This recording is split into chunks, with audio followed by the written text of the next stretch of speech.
Hey everyone, welcome back to Corporate Decoder, the place where we take a peek behind the curtain of big business, and sometimes the curtains are a little bit frayed, don't you think? Today we are diving into an amended report from SR Bancorp Inc.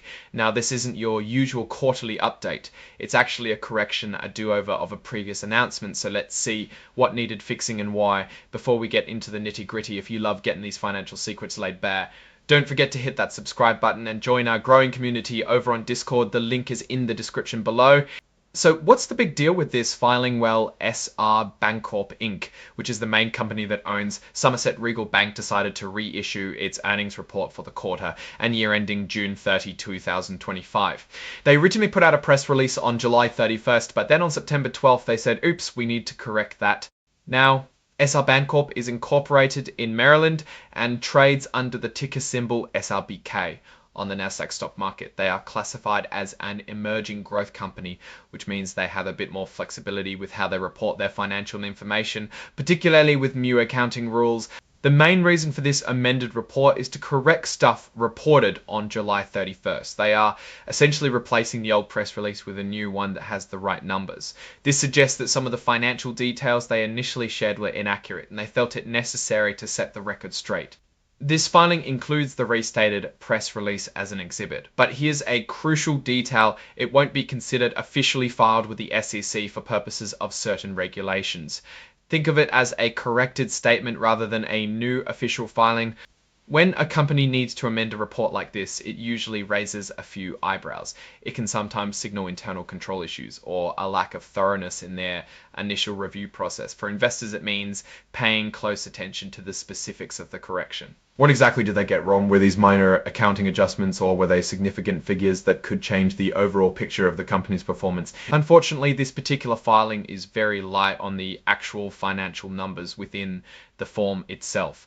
The core of the detail is in the attached Exhibit 99.1, the restated press release, which we don't fully have here in our input. But the act of amending a report often highlights adjustments to revenue, expenses, profit, or balance sheet items. Without access to the restated press release directly, we can't see the specific figures SR Bancorp corrected. However, we can infer the importance of the correction. Companies usually only amend reports for material inaccuracies. A material inaccuracy is something that an investor would likely consider important when making a decision. So whatever was in that July 31st press release that they had to publicly correct was significant enough to warrant this follow-up action. The report is signed by William P. Taylor, their Chief Executive Officer. This signifies that the company leadership is aware of and responsible for the accuracy of the information being reported. It underscores the seriousness of issuing a correction to previously released financial data. So what does this amended filing tell us about SR Bancorp? Well, on the surface it shows a company that is trying to be transparent by correcting its mistakes. This is a positive step, though not ideal. The fact that they need to amend it at all, however, does introduce a small element of caution. It suggests that when they initially reported their second quarter and end-of-year results for 2025, there were issues with either the data itself or the process of reviewing and releasing that data. For investors, this is a reminder to always look for amended filings and to understand the nature of any corrections. Often companies will explain in the amended report precisely what was wrong and what has been corrected. This particular filing points us to a restated earnings release, but doesn't give us the details of that restatement. Based on what we can see, SR Bancorp is a relatively young public company, as indicated by its emerging growth company status. This often means they are in a growth phase and their financial reporting processes are still maturing. It's important to keep an eye on how consistently and accurately they report their financial results moving forward. The key takeaway here is about accuracy and process. While the correction itself is a necessary step towards accuracy, the need for it can be a red flag for weaker internal controls or oversight. We'd want to see a period of consistent and accurate reporting from SR Bancorp to build confidence. The specific financial numbers that were corrected are what would ultimately determine the impact on investors' understanding of the company's performance.